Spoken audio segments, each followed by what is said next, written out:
आदमी नहाने के बाद डर के मारे चौंक गया। हमेशा बेहद सादगी से कपड़े पहनने वाली मैकेनिकल हाउसकीपर ने आज कामुक अंडरवियर पहन रखा था। इससे भी ज्यादा उसे तब घबराहट हुई जब उसने खुद आगे बढ़कर कपड़े उतारने शुरू कर दिए, मानो वह इस तरह से आदमी के मन में पत्नी की कमी से पैदा हुए दर्द को कम करना चाहती हो। लेकिन पत्नी अभी भी जीवन और मौत के बीच जूझ रही थी। ऐसे में उसके पास उन शारीरिक इच्छाओं के बारे में सोचने का बिल्कुल भी मन नहीं था। उसने किसी तरह बहाना बनाया और घबराकर वहाँ से निकल गया। उसे बिल्कुल भी ध्यान नहीं आया कि सामने वाले की आंखों में उदासी और शिकायत भरी नजर थी। बाद में कॉम ने इस बात को ज्यादा तवज्जो नहीं दी। उसके हिसाब से यह बस मैकेनिकल नैनी का जरूरत से ज्यादा सक्रिय हो जाना था, जिसकी वजह से कुछ बेकार प्रोग्राम चालू हो गए होंगे। क्योंकि हर दिन थकान भरा काम खत्म करके जब वह घर लौटता तो घर पूरी तरह साफ सुथरा मिलता और उसे तुरंत गरम गरम खाना भी मिल जाता। उसे जरा भी आराम करने की जरूरत नहीं पड़ती थी। वह दिन रात शरारती बच्चों की देखभाल कर सकती थी और कभी भी टॉम को बच्चों की चिंता नहीं करने देती थी। एक रात बड़ी बेटी मिन्ही चुपचाप कुर्सी पर चढ़ गई ताकि पिता द्वारा ऊंचाई पर रखे स्नैक्स निकाल सके। उसे पता ही नहीं चला कि जोर लगाने से कुर्सी हिलने लगी है। अगले ही पल काम कर रहे टॉम ने नीचे से चीख सुन ली। जब वह दौड़कर नीचे पहुंचा तो देखा कि बेटी को कोई चोट नहीं आई थी। दरअसल जेनी ने वक्त पर उसे पकड़ लिया था, लेकिन टूटे कांच के टुकड़े उसकी जांघ में धंस गए थे। नकली सी लगने वाली खून की धार उसकी स्कर्ट से बहने लगी। यह दृश्य देखकर टॉम का दिल अपराध बोध और शर्म से भर गया। वह जल्दी से कमरे में गया और चुपचाप पत्नी श्योछिन के कपड़े उठा लाया ताकि जेनी को पहनाए। लेकिन जैसे ही वह अंदर गया उसने ऐसा दृश्य देखा जिससे रगों में खून उबाल मार गया। जेनी बिना किसी झिझक के सेक्सी अंडरवियर पहने अपने जख्म पर मेडिकल टेप लगा रही थी। टॉम को लगा जैसे खून सीधा उसके दिमाग में चढ़ गया हो। पत्नी के अस्पताल में भर्ती होने के बाद उसे बहुत समय से अपनी मर्दाना इच्छाओं को दबाना पड़ा था। फिर भी उसने खुद पर काबू रखा और समझदारी से जेनी से पूछा कि क्या उसे रिपेयर के लिए भेजना है।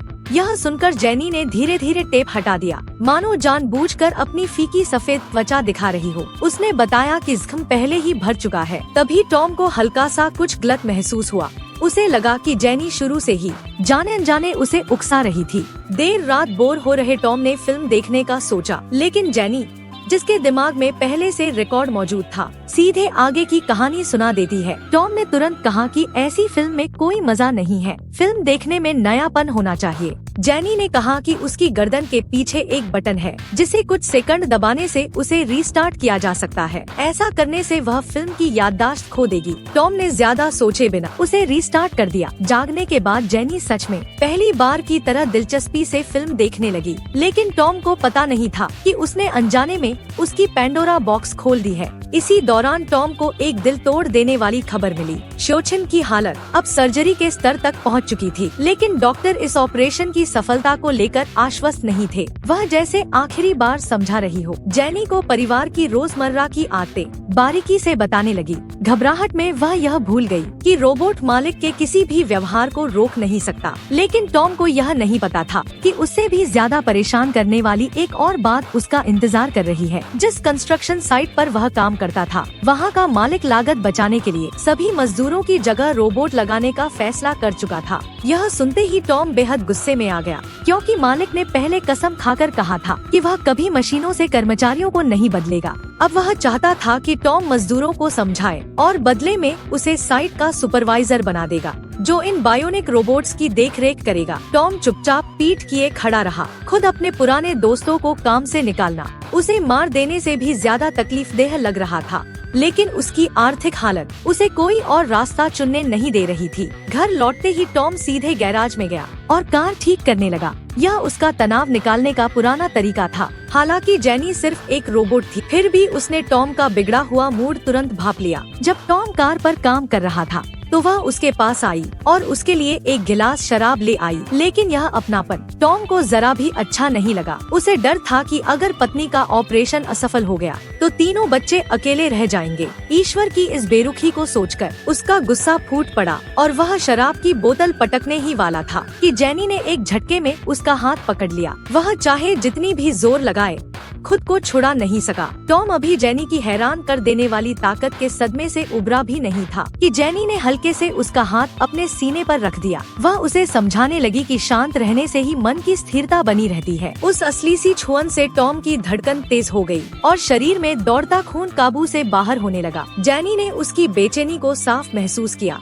और कहा कि वह उसकी कुछ परेशानियां दूर कर सकती है। माहौल इस हद तक पहुंच जाने के बावजूद टॉम ने अपने रिश्ते के प्रति वफादारी निभाते हुए खुद को रोक लिया और बिना पीछे देखे वहां से निकल गया। लेकिन उसे जरा भी अंदाजा नहीं था कि जेनी की नजर में अजीब सी शरारत थी और उसके व्यवहार की हदें लगातार टूटती जा रही थी। वह मानो खुद को इस घर की मालकिन समझने लगी थी। उधर टॉम जल्दी जल्दी स्पोर्ट्स कपड़े पहनकर घर से बाहर निकल गया और सड़क पर तेजी से दौड़ने लगा ताकि पसीने और थकान के जरिए मन की उथल पुथल को शांत कर सके। लेकिन जेनी के साथ बिताए पल उसके दिमाग से किसी साये की तरह चिपके रहे और चाहकर भी दूर नहीं हो पाए। कमरे में लौटने पर टॉम ने देखा कि इलेक्ट्रॉनिक फोटो फ्रेम में पत्नी की तस्वीर गायब थी। वह तुरंत जेनी के पास गया और सवाल किया। तभी पता चला कि उसने चुपके से पत्नी की तस्वीरें हटा दी थी। टॉम यह नहीं जानता था कि जेनी के अजीब व्यवहार अब और बढ़ते जा रहे थे। एक एम्यूजमेंट पार्क में हर तरफ बच्चों के साथ खेलने वाले रोबोट मौजूद थे। एक बच्चा लाइन में ज्यादा देर लगने से गुस्सा हो गया और अपने केयरटेकर से दूसरों को हटाने की जिद करने लगा। लेकिन वह उस केयरटेकर का मालिक नहीं था। वह चाहे जितना चिल्लाए,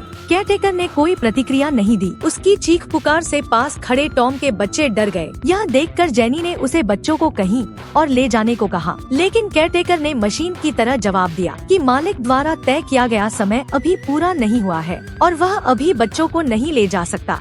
जेनी ने इसके बाद बहस नहीं की। आसपास के रोबोट यह सुनकर इकट्ठा हो गए। इस सब से बेखबर टॉम ने आखिरकार राहत की सांस ली। उसकी समझाइश के बाद कंपनी ने बड़ी संख्या में कर्मचारियों को निकाल दिया और सिर्फ उसे साइट पर रोबोट्स के प्रबंधन की जिम्मेदारी सौंपी। शाम को दावत के दौरान टॉम ने मातातो के सामने उदासी का नाटक किया और कहा कि उसे भी समझ नहीं आ रहा क्या हो रहा है। यह सुनकर सांग बियाओ ने उसे दिलासा दिया और कहा कि यह सब आर्टिफिशियल इंटेलिजेंस के फैलाव की वजह से है। नशे में सांग बियाओ और भड़क उठा और गुस्सा निकालने के लिए एक योजना सुझा दी। वह कुछ लोगों को साथ लेकर चुपके से फिर से साइट पर पहुंच गया। टॉम मजबूरी में उनके पीछे चला गया। जब सांग बियाओ ने उससे रोबोट्स वाले कंटेनर का पासवर्ड पूछा, तभी टॉम को एहसास हुआ कि वे तो तोड़ फोड़ करने वाले हैं। लियान मंग ने कहा कि यह सब उसके जिम्मे है और कुछ हुआ तो वह भी नहीं बचेगा। सांग बियाओ ने कहा कि टॉम को शामिल होने की जरूरत नहीं, बस ऐसा दिखाए कि कुछ हुआ ही नहीं। इसके बाद उसने अलार्म का बटन दबाने की कोशिश की। हैरानी की बात यह थी कि लोहे का दरवाजा सच में खुल गया और एक रोबोट का प्रोग्राम भी सक्रिय हो गया। रोबोट आदेश पाते ही सुस्त सा बाहर आ गया। अगले ही पल टॉम ने उसे रोकने की कोशिश की, लेकिन बाकी लोगों ने उसे कसकर पकड़ लिया। टॉम बेबस होकर देखता रह गया जब सांग बियाओ ने एक औजार उठाया और रोबोट को पूरी तरह नष्ट कर दिया। अब जब बात यहाँ तक पहुँच चुकी थी तो टॉम को भी सब कुछ छिपाने में मदद करनी पड़ी। घर लौटने के बाद भी उसके दिल में डर समाया रहा। उसकी यह बेचैनी जेनी से छुप नहीं सकी। उसने टॉम को बहकाते हुए कहा कि वह उसकी मदद कर सकती है और उसकी आंखों पर बेल्ट बांध दी। फिर उसने आवाज बदलकर घर की मालकिन शोचिन की तरह बोलना शुरू किया। इस तरह टॉम होशहवास में आए बिना जेनी के साथ संबंध बना बैठा। लेकिन अगली ही सुबह उसे गहरा पछतावा होने लगा। हालांकि पिछली रात का अनुभव उसे बेहद सुखद लगा था, फिर भी आखिरकार अक्ल ने जीत हासिल की। वह जानता था कि यह उसके विवाह का अपमान है, इसलिए उसने जेनी को सख्त चेतावनी दी कि आगे से ऐसी गलती दोबारा न करे। लेकिन परेशानियां यहीं खत्म नहीं हुई। पिछली रात की घटना को लेकर मालिक को उस पर शक हो गया। टॉम ने तुरंत सफाई दी कि पासवर्ड बेटी की जन्मतिथि पर रखा गया था और जो लोग उसे जानते थे वे उसे तोड़ने की कोशिश कर सकते थे। इस पर मालिक बस कड़ी चेतावनी देकर रह गया और असली दोषी को ढूंढने की बात कही। इकलौती अच्छी खबर यह थी कि पत्नी की सर्जरी पूरी तरह सफल रही। इस बार अस्पताल ने नए तरह के सर्जिकल रोबोट का इस्तेमाल किया था। शोचिन मेडिकल आर्टिफिशियल इंटेलिजेंस से फायदा पाने वालों में पहली कतार में थी। कुछ ही समय बाद टॉम शोचिन को घर ले आया, लेकिन वह घर से इतने लंबे समय बाद लौटी थी कि यहाँ तक कि बच्चे भी उसे देखकर थोड़ा झिझकने लगे। जेनी ने यह देखा तो तुरंत बच्चे को गोद में उठा लिया। शोचिन को पल भर के लिए थोड़ी मायूसी हुई, लेकिन उसने ज्यादा ध्यान नहीं दिया। रात के खाने में श्योचन ने परिवार के लिए काफी समय बाद परतदार पराठा बनाया। बेटी ने एक कौर लिया ही था कि जेनी ने उसका नुस्खा सीखने का सुझाव दिया, लेकिन श्योचन ने विनम्रता से मना कर दिया। हाल ही में ऑपरेशन होने की वजह से कभी कभी श्योचन के दिल में तकलीफ होने लगती थी। ऊपर कमरे में आराम करते समय अचानक बेटी की चीख सुनकर उसकी नींद खुल गई। वह जल्दी से नीचे उतरी, लेकिन सीढ़ियों की रेलिंग ढीली होने के कारण वह फिसलकर गिर पड़ी। जेनी तुरंत आगे बढ़ी और आसानी से श्योचन को उठा लिया। शाम को काम से लौटकर टॉम ने पत्नी की जानी पहचानी आवाज सुनी, जो बेटी को कहानी सुना रही थी। पास जाकर देखा तो पता चला कि यह जेनी थी, जो श्योचन की आवाज की नकल कर रही थी। टॉम को यह बिल्कुल अच्छा नहीं लगा। उसने जेनी से कहा कि आगे से ऐसा दोबारा न करे। जब उसे पत्नी के गिरने की बात पता चली तो टॉम ने जेनी को डांटा कि उसने समय पर सीढ़ियाँ ठीक क्यों नहीं करवाई। जेनी ने शांति से जवाब दिया। टॉम को हल्का सा लगा कि रेलिंग इतनी आसानी से टूट नहीं सकती, लेकिन अब तक रोबोट द्वारा जानबूझकर नुकसान पहुँचाने का कोई मामला सामने नहीं आया था, इसलिए वह इसे एक हादसा मानकर ही रह गया। पत्नी को मनाने के लिए टॉम ने बड़ी मेहनत से एक रोमांटिक कैंडल लाइट डिनर तैयार किया।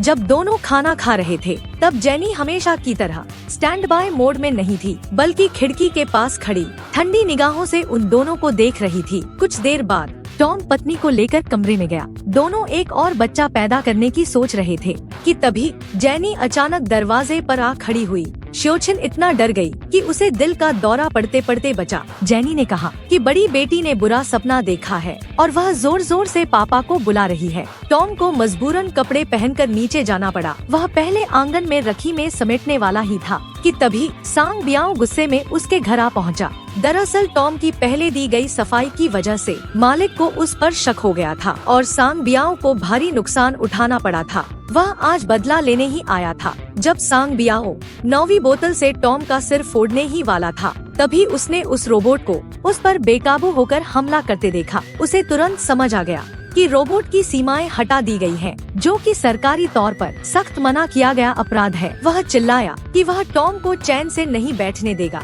लेकिन टॉम पूरी तरह हैरान था। जेनी ने झूठ बोला कि सिस्टम में मालिक की सुरक्षा का प्रोग्राम है, जिससे शायद उसे गलतफहमी हो गई। उसने यह भी कहा कि वह खुद सांग बियाओ के घर जाकर सब कुछ समझा सकती है और माफी मांग सकती है। जल्द ही जेनी दिए गए पते पर सांग बियाओ के घर पहुँच गयी। उसके चेहरे पर मौजूद नरमी और शालीनता देखकर सांग बियाओ को लगा कि टॉम ने रोबोट की सीमाएं फिर से तय कर दी है और उसे माफी के लिए भेजा है। इसलिए वह फिर भी अड़ा रहा कि टॉम को सजा मिलनी चाहिए। तभी सांग बियाओ को कुछ गलत होने का एहसास हुआ। उसने तुरंत पिस्तौल निकाल ली और पहले वार करने ही वाला था कि अगले ही पल वह जेनी की ताकत से गिर पड़ा। जेनी ने पिस्तौल उठाई और धीरे धीरे उसकी ओर बढ़ी, लेकिन वार करने से पहले उसका घरेलू रोबोट बीच में आ गया। वह बस गिड़गिड़ा रहा था। उसने हमला नहीं किया क्योंकि यही मालिक की असली सुरक्षा प्रणाली थी। जेनी ने उसे दया भरी नजर से देखा।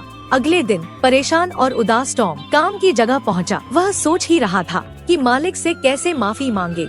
तभी उसे पता चला कि सांग बियाओ की पिछली रात गोली मारकर हत्या कर दी गई है। टॉम को यकीन ही नहीं हुआ। उसके दिल दिमाग में तूफान मच गया। इधर जेनी का व्यवहार और भी ज्यादा बेकाबू हो चुका था। वह सीधे बाथरूम में गई और श्योचन से कहा कि उसकी मौजूदा शारीरिक हालत में वह टॉम को संतुष्ट नहीं कर सकती। सिर्फ वही टॉम का तनाव कम कर सकती है। किसने सोचा था कि एक रोबोट इतनी हदें पार कर जाएगा। पति की बेवफाई जानकर श्योचन ने गुस्से में जेनी को घर से निकाल दिया, लेकिन जेनी चुपचाप गैरेज में जाकर रुक गई और इंतजार करने लगी। जब टॉम काम से लौटा तो श्योचन पहले से ही डाइनिंग टेबल पर बैठी उसका इंतजार कर रही थी। पति को देखते ही उसे अब भी यकीन नहीं हो रहा था कि जिससे उसने इतना प्यार किया वह उसे धोखा दे सकता है। टॉम समझ गया कि अब सच छुपाया नहीं जा सकता। उसने सब कुछ मान लिया। दोनों के बीच जोरदार झगड़ा शुरू हो गया, जिससे ऊपर सो रहा बच्चा जाग गया। जेनी दौड़ती हुई आई, बच्चे को गोद में उठाया, धीरे से उसे बाथटब में रखा